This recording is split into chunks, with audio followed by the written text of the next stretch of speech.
जय माता दी। जय श्री राम। आज हम भगवान श्री राम की विशेष कृपा प्राप्त करने हेतु जो श्री रामचरितमानस का पाठ चल रहा था, जिसमें हम लंका कांड का श्रवण कर रहे हैं, तो आज हम भगवान श्री राम की महिमा का आनंद मानेंगे और आगे के पाठ को श्रवण करेंगे। तो चलो भगवान श्री राम का विशेष आशीर्वाद लें और आगे की कथा का बखान करें।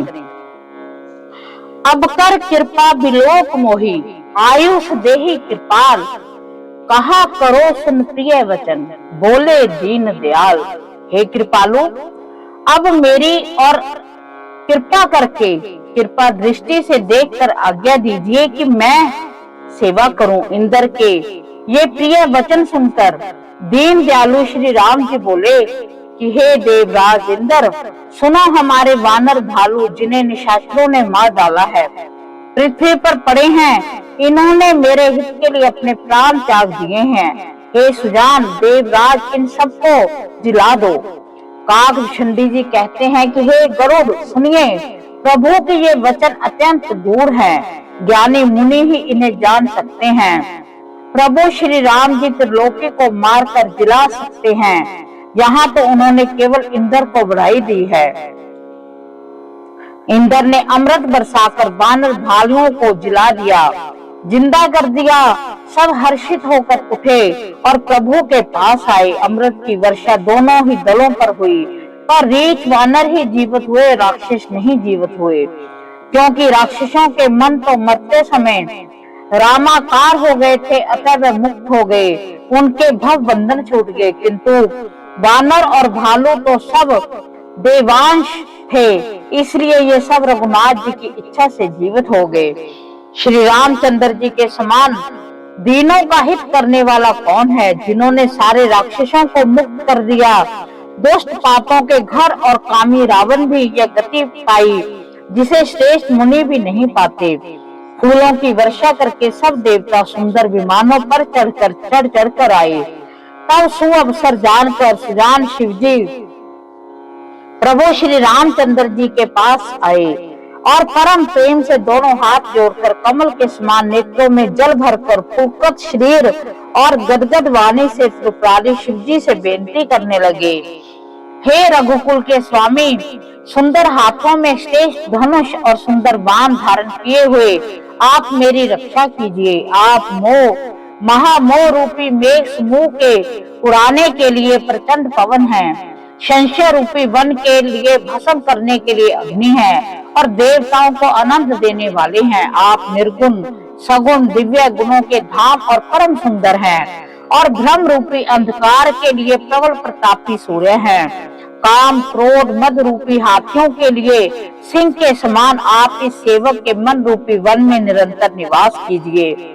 विषय कामनाओं के समूह रूपी कमल वन के लिए आप प्रबल पाला हैं। आप उदार और मन से परे हैं। भव सागर को मथने के लिए आप मंदराचल पर्वत है। आप हमारे परम भय को दूर कीजिए और हमें दुष्टर संसार सागर से पार कीजिए। हे श्याम सुंदर शरीर, हे कमल नयन, हे दीन बंधु, हे शरणागत को दुख से छुड़ाने वाले, हे राजा श्री रामचंद्र जी, आप छोटे भाई लक्ष्मण और जानकी जी सहित निरंतर मेरे हृदय में निवास कीजिए। आप मुनियों को आनंद देने वाले हैं, पृथ्वी मंडल के भूषण हैं, तुलसीदास के प्रभु और भय का नाश करने वाले हैं। हे नाथ, जब अयोध्यापुरी में आपका राज तिलक होगा, तब हे कृपा के सागर मैं आपकी उदार लीला देखने आऊंगा। जब शिवजी विनती करके चले गए, तब भविष्य जी प्रभु के पास आए और चरणों में सिर नवाकर कोमल वाणी से बोले, हे शांख धनुष के धारण करने वाले प्रभु, मेरी विनती सुनिए। आपने कुल और सेना सहित रावण का वध किया, त्रिभुवन में आप अपना पवित्र यश फैलाया और मुझ दीन पापी बुद्धिहीन और जातिहीन पर बहुत प्रकार से कृपा की। अब हे प्रभु, इस दास के घर को पवित्र कीजिए, वहां चलकर स्नान कीजिए, जिससे युद्ध की थकावट दूर हो जाए। हे कृपालु, खजाना, महल और संपत्ति का निरीक्षण कर प्रसन्नता पूर्वक वानरों को दीजिए। हे नाथ, मुझे सब प्रकार से अपना लीजिए और फिर से प्रभु मुझे साथ लेकर अयोध्यापुरी को पधारिए। विभीषण जी के कोमल वचन सुनते ही दीन दयालु प्रभु के दोनों विशाल नेत्रों से प्रेम अश्रुओं का जल भर आया और श्री राम जी ने कहा कि हे भाई सुनो, तुम्हारा खजाना और घर सब मेरा ही है। यह बात सच है, पर भरत की दशा याद करके मुझे एक एक पल कल्प के समान बीत रहा है। तपस्वी के भेष में दुबले शरीर से निरंतर मेरा नाम जप कर रहे हैं। हे सखा, वही उपाय करो जिससे मैं जल्दी से जल्दी उन्हें देख सकूं। मैं तुमसे अनुरोध करता हूँ, यदि अवधि बीत जाने पर जाता हूँ तो भाई को जीता नहीं पाऊंगा। छोटे भाई भरत जी का प्रीति का स्मरण करके प्रभु का शरीर बार बार पुलकित हो रहा है। श्री राम जी ने फिर कहा कि हे विभीषण, तुम कल्प भर राज्य करना, मन में मेरा निरंतर स्मरण करते रहना, फिर तुम मेरे उस धाम को पा जाओगे जहाँ सब संत जाते हैं। हे श्री रामचंद्र जी के वचन सुनते ही विभीषण जी ने हर्षित होकर कृपा के धाम श्री राम जी के चरण पकड़ लिए। सभी वानर भालू हर्षित हो गए और प्रभु के चरण पकड़कर उनके निर्मल गुणों का बखान करने लगे। फिर विभीषण जी महल को गए और उन्होंने मणियों के समूहों से और वस्त्रों से विमान को भर लिया। फिर उस पुष्पक विमान को लाकर प्रभु के सामने रखा। तब कृपा के सागर श्री राम जी ने हंसकर कहा, हे सखा विभीषण, सुनो, विमान पर चढ़कर आकाश में जाकर वस्त्रों और गहनों को बरसा दो। तब आज्ञा सुनते ही विभीषण जी ने आकाश में जाकर सब मणियों और वस्त्रों को बरसा दिया। जिसके मन को अच्छा लगता है वह वही ले लेता है। मणियों के मुंह में लेकर बानर फिर उन्हें खाने की चीज ना समझकर उगल देते हैं। यह तमाशा देखकर परम विनोदी और कृपा के धाम श्री राम जी, सीता जी और लक्ष्मण जी सहित हंसने लगे। जिनको मुनि ध्यान में भी नहीं पाते, जिन्हें वेद नेति नेति कहते हैं, वे ही कृपा के समुद्र श्री राम जी वानरों के साथ अनेक प्रकार के विनोद कर रहे हैं। भगवान शिव कहते हैं कि हे उमा, अनेकों प्रकार के योग, तप, दान, तप, यज्ञ, व्रत और नियम करने पर भी श्री रामचंद्र जी वैसी कृपा नहीं करते जैसे अनन्या प्रेम होने पर करते हैं। भालुओं और वानरों ने कपड़े गहने पाए, उन्होंने पहन पहन कर वह रघुनाथ जी के पास आए और अनेक जातियों के वानरों को देखकर कौशलपति श्री राम जी बार बार हंस रहे हैं। श्री रघुनाथ जी ने कृपा दृष्टि से देखकर सब पर दया की। फिर वह कोमल वचन बोले कि हे भाइयों, तुम्हारे ही बल से मैंने रावण को मारा है, फिर विभीषण का राज तिलक किया। अब तुम सब अपने अपने घरों को जाओ, मेरा स्मरण करते रहना, किसी से डरना नहीं। यह वचन सुनते ही सब वानर प्रेम में विह्वल होकर हाथ जोड़कर आदर पूर्वक बोले, प्रभु आप जो कुछ भी कहें आपको सब सौंपता है, पर आपके वचन सुनकर हमको मोह होता है। हे रघुनाथ जी, आप तीनों लोकों के ईश्वर हैं। हम वानरों को दीन जानकर ही आप सनाथ कृतार्थ किया है। प्रभु के ऐसे वचन सुनकर हम लाज के मारे मरे जा रहे हैं। कहीं मच्छर भी गरुड़ का हित कर सकते हैं। श्री राम जी का रुख देखकर रीछ वानर प्रेम में मगन हो गए। उनके घर जाने की इच्छा नहीं है, परंतु प्रभु की प्रेरणा आज्ञा से सब वानर भालू श्री राम जी के रूप को हृदय में रखकर और अनेकों प्रकारों से विनती करके हर्ष और विषाद सहित घर को चले। वानरराज सुग्रीव, नील, ऋक्षराज, जामवान, अंगद, नल और हनुमान तथा विभीषण सहित और जो बलवान वानर सेनापति हैं, वह कुछ कह नहीं सकते। प्रेम वश नेत्रों में जल भर भर कर, नेत्रों का पलक मारना छोड़कर टिकटिकी लगाए हुए सम्मुख होकर श्री राम जी की ओर देख रहे हैं। श्री रघुनाथ जी ने उनका अक्षय प्रेम देखकर सबको विमान पर चढ़ा लिया। तदंतर मन ही मन विप्र चरणों में सिर नवाकर उत्तर दिशा की ओर विमान चलाया। विमान के चलते समय बड़ा शोर हो रहा है। सब कोई रघुवीर की जय कह रहे हैं। विमान में एक अत्यंत ऊंचा मनोहर सिंहासन है, उस पर सीता जी सहित प्रभु श्री रामचंद्र जी विराजमान हो गए हैं। पत्नी सहित श्री राम जी ऐसे सुशोभित हो रहे हैं मानो सुमेरु के शरीर शिखर पर बिजली सहित शाम मेघ हो, सुंदर विमान बड़ी शीघ्रता से चला। देवता हर्षित हुए, उन्होंने फूलों की वर्षा की। अत्यंत सुख देने वाली 3 प्रकार की वायु चलने लगी। समुद्र, तालाब, नदियों का जल निर्मल हो गया। चारों ओर सुंदर शकुन होने लगे। सबके मन प्रसन्न है, आकाश और दिशाएं निर्मल है। श्री रघुवीर ने कहा कि हे सीते, रणभूमि देखो, लक्ष्मण ने यहाँ इंद्र को जीतने वाले मेघनाद को मारा था। हनुमान और अंगद के मारे हुए ये भारी भारी निशाचर रणभूमि में पड़े हैं। देवताओं और मुनियों को दुख देने वाले कुंभकर्ण और रावण दोनों भाई यहाँ मारे गए।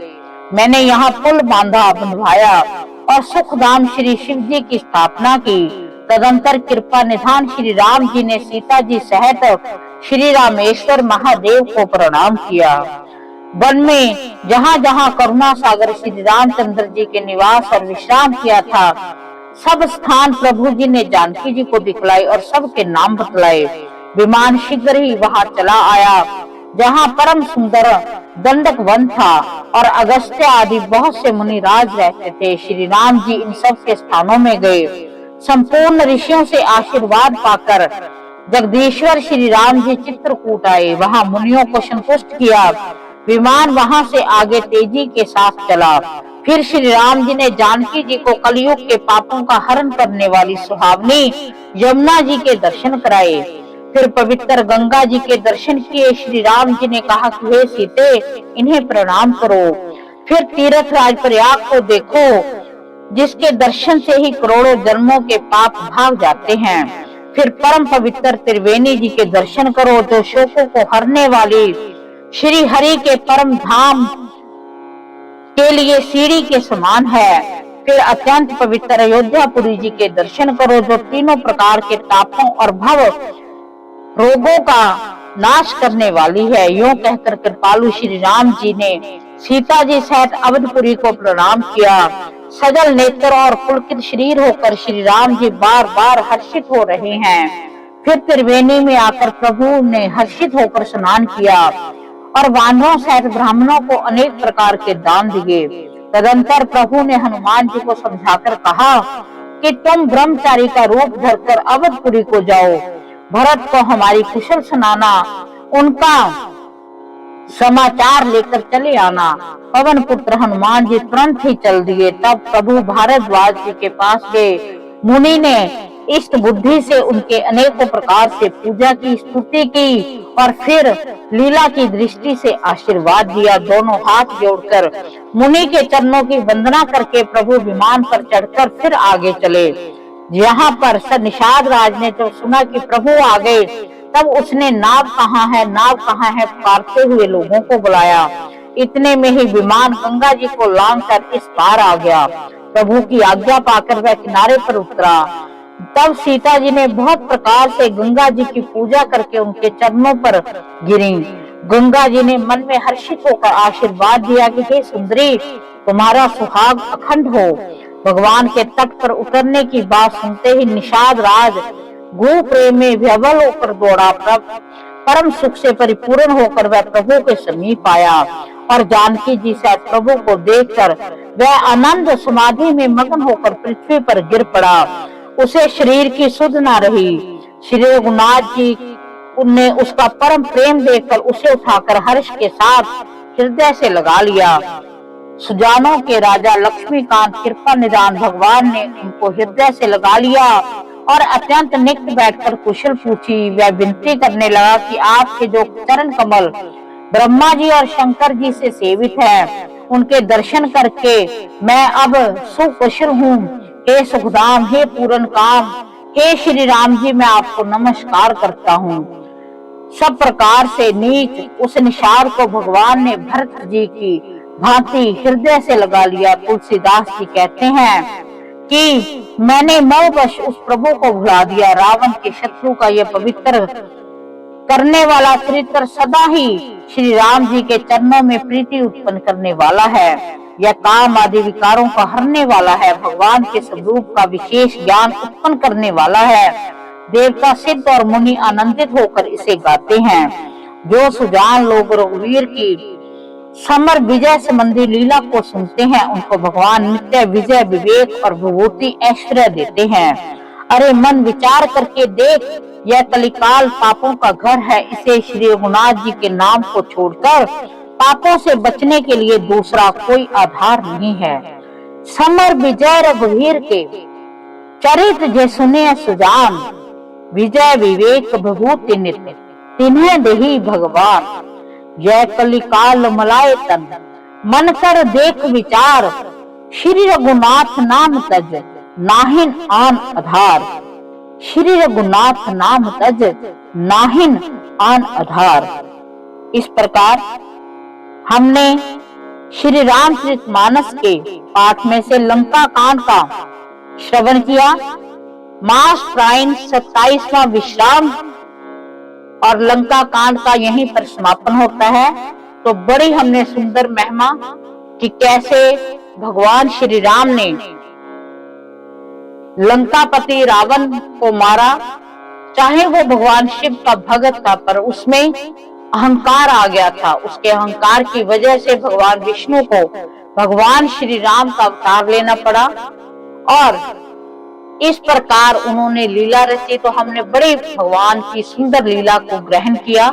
हम भगवान श्री राम से प्रार्थना करते हैं कि अगर इस पाठ में हमसे कोई गलती हो गई हो तो उसे वो क्षमा करें और अपना विशेष कृपा भरा आशीर्वाद हम पर बनाए रखें और इस पाठ का हमें पूर्ण प्रभाव दें, हमारे ऊपर अपना कृपा दृष्टि भरा हाथ बनाए रखें। और हम उनसे प्रार्थना करते हैं कि हे रघुवीर, आप हमारे मन में हमेशा समाये रहना। आप हमें इतना आशीर्वाद देना कि हम आपको हमेशा स्मरण करते रहें, आपका नाम जपते रहें, आपका आशीर्वाद हमको मिलता रहे। इसी के साथ जय माता दी, जय श्री राम, जय वीर हनुमान।